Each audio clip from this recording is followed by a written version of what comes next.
Welcome to qnawire. Okay, so we are trying to do basically a retrosynthesis in which we've been given a starting material. Okay, so I'm going to say this is our starting material, right?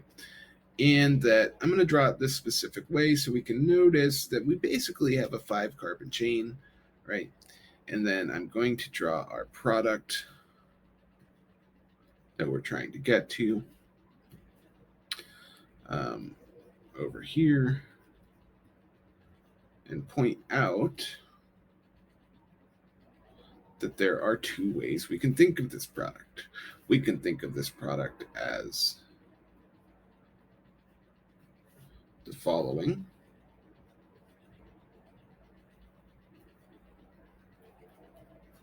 Okay, right, see how there's 5 carbons in there? Or we can think of our product, and let me draw the, or we can think of our product like so.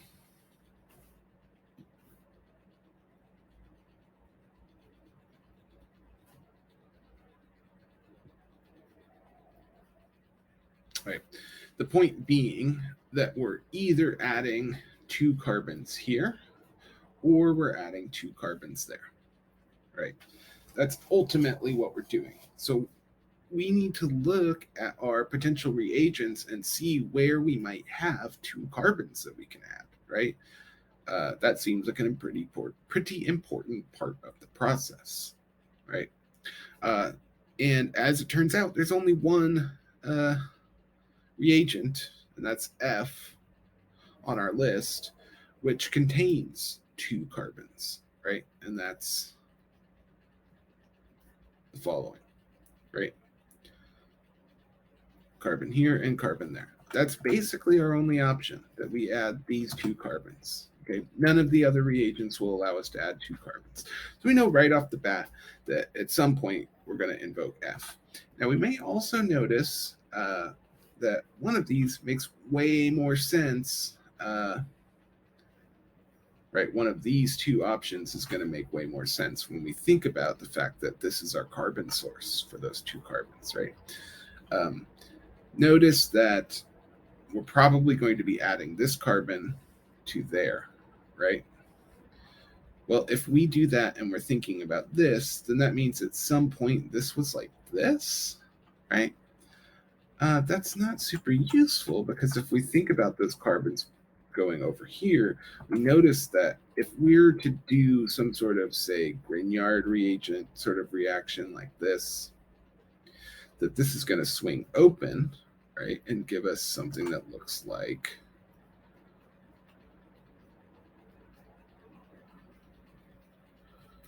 right. That is, we're going to end up with something a lot more like this, where the only thing we're missing is a double bond to oxygen there. Okay, so it makes far more sense for us to think about this as the molecule that we're targeting. Like, I know that it's exactly the same in terms of molecule, but what I'm saying is think about these 5 carbons as being these 5 carbons, and don't think about these 5 carbons being these 5 carbons. Okay, so hopefully that's clear. I'm going to erase what we no longer want here. Right, so hopefully we can see a plan of attack at this point, right? We would like to add F at some point, right? But before we can add to F, we're going to need to make nucleophilic carbon, right? If we're trying to add 2 carbon sources together, we're going to have to make nucleophilic carbon. That's just the way it is, right? How do we do that? Right? Magnesium and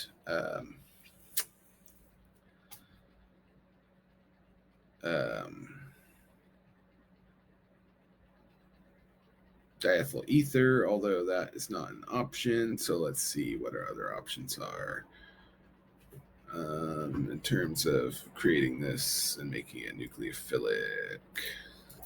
Oh, we have lithium. Okay, not a problem. Right, so we say lithium. Right, technically we're supposed to have 2 equivalents, but think that was just an oversight on whoever wrote this problem. Point being that we will end up with the following. Okay, and that if we react this lithium with our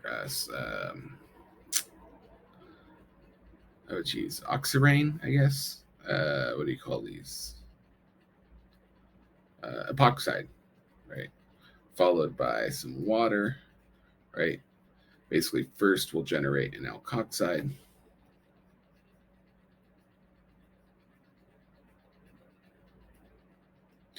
And that with the water,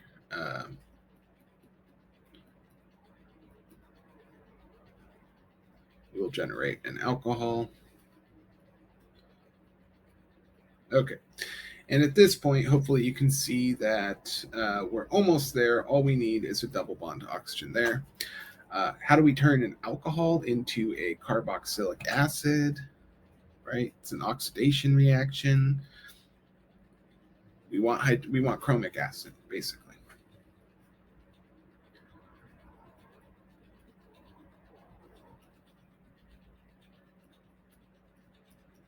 And acidic water. Okay, so all in all, our answers are E, F, and I.